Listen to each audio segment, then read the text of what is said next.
When city people ask me what it's like living in the country, I love to talk about how we make our own fun here. Potlucks, bonfires, family picnics. That's a lot of social time here. The flip side, in many small North Country towns, there isn't much else.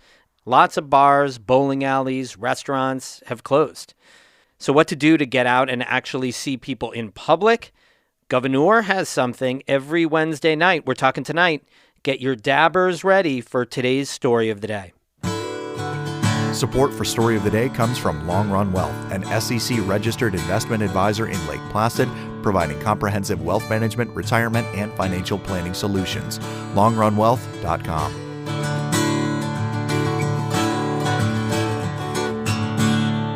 Hey, I'm David Sommerstein. It's Wednesday, April 12th. First up, with the dry, warm weather this week, state environment officials are reminding New Yorkers that fire conditions are higher than normal, and the state's burn ban is in place. Lieutenant Scott Jackson with the State Forest Rangers was out in the field while doing a Zoom call with reporters Tuesday and pointed out all the dry, brown grasses. I mean, if you can see the dead grass in the background behind me, that is all primed to burn right now. It would not take much of a spark, whether it would be from something from somebody's barbecue grill that sparks out, or from a cigarette. Any type of flame source could get that going fairly quickly. The Department of Environmental Conservation says spring burns are the largest cause of wildfires in the state. Since the burn ban was first implemented in 2009, wildfires are down 40%. The burn ban prohibits burning field ditches, dried leaves, grasses, downed tree branches, and other debris on residential properties through May 14th. DEC Commissioner Basil Segos says it doesn't include small campfires. You can do those backyard fire pits, more than 4 feet wide, 3 feet high. You can do cooking outside, but you can't bring your debris outside and start burning it. And please abide by that. You're going to keep yourself safe. You'll keep your neighbors safe. You'll keep your community safe, and you keep our first responders on their important jobs. According to the state, the Champlain Valley and the Glens Falls area have high fire danger right now, and the Adirondacks and St. Lawrence Valley have moderate fire danger. About a year from now, much of the North Country will have a front row seat to one of Earth's most majestic natural events, a full solar eclipse. Tupper Lake, Plattsburgh, and Jefferson County are right in the heart of the path of totality for the eclipse on April 8th, 2024. So is much of upstate New York, including Buffalo and Rochester. WRVO's Jessica Kane reports on how people are already getting ready. Cornell University astronomy professor Phil Nicholson says the geometry will be just right and the moon will block out the sun. He calls the phenomenon spectacular. Because the moon is almost exactly the same apparent size in the sky as the sun, that complete blockage only happens for a few minutes, and it only happens for a selected, a narrow range of locations on the Earth.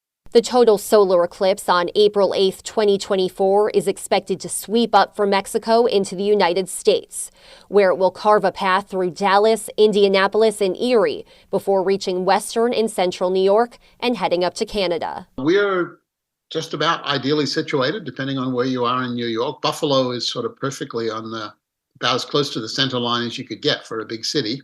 Rochester is also within the path.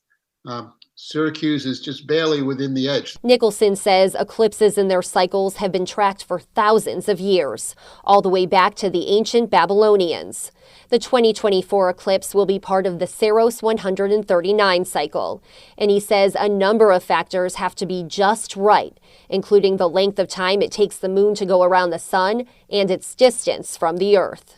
All the stars align, so to speak, or in this case, it's the moon aligning with the sun. And with this rare event comes a unique research opportunity for students at SUNY Oswego. Caitlin Barber, an assistant professor in the Atmospheric and Geological Sciences Department, will be working with a student-run team on a project funded by NASA and the National Science Foundation. Students will be sending up weather balloons before, during, and after the eclipse, as high as 100,000 feet into the sky. Barber says they'll be tracking how the eclipse affects gravity waves and meteorological conditions. Without the sun, the temperature is going to drop.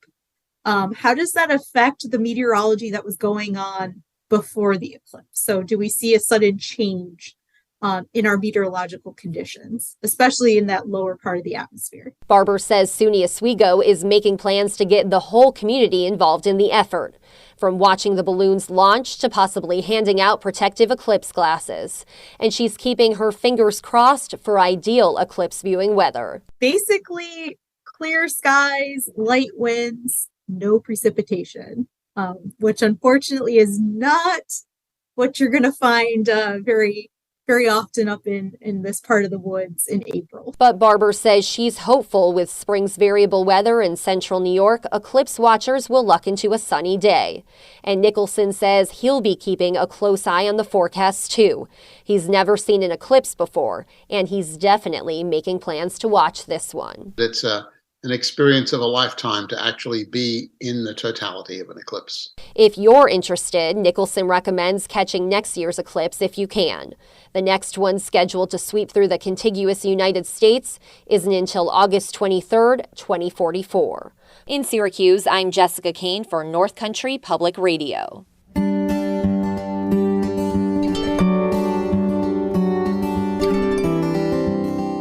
Most people in the North Country live in small towns and villages, places that don't have more than a handful of small businesses, not very many restaurants or bars.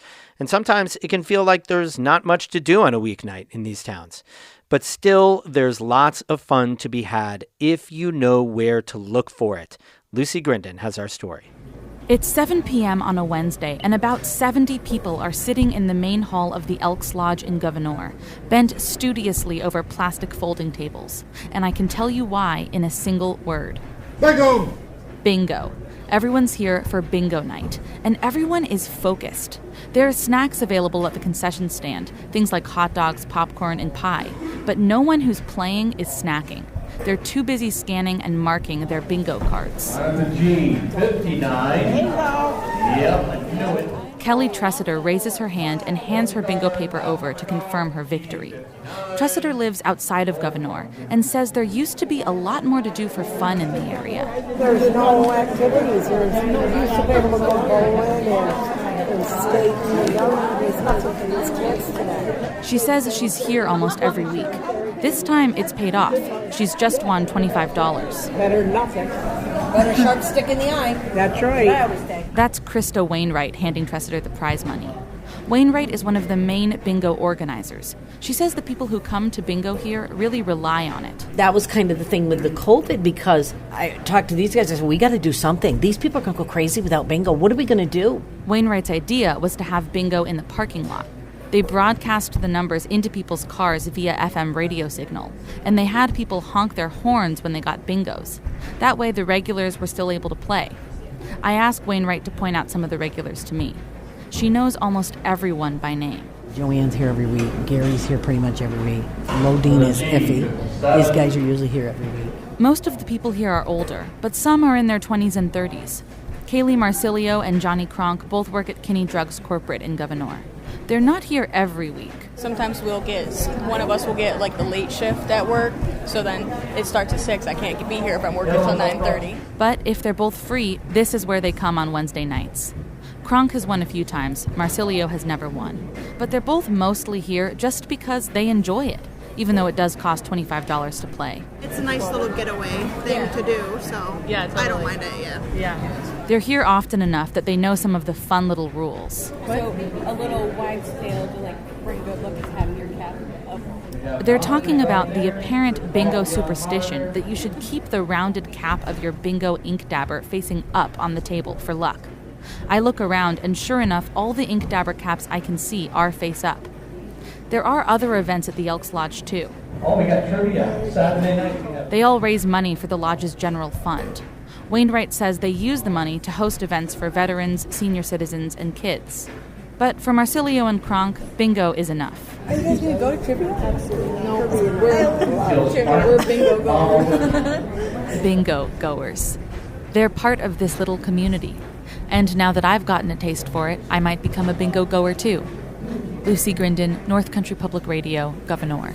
We have more news all the time on our website, ncpr.org. Music today by Tim Ellifritz of Johnsburg and Dennis Gallagher of Keene. I'm David Summerstein, North Country Public Radio.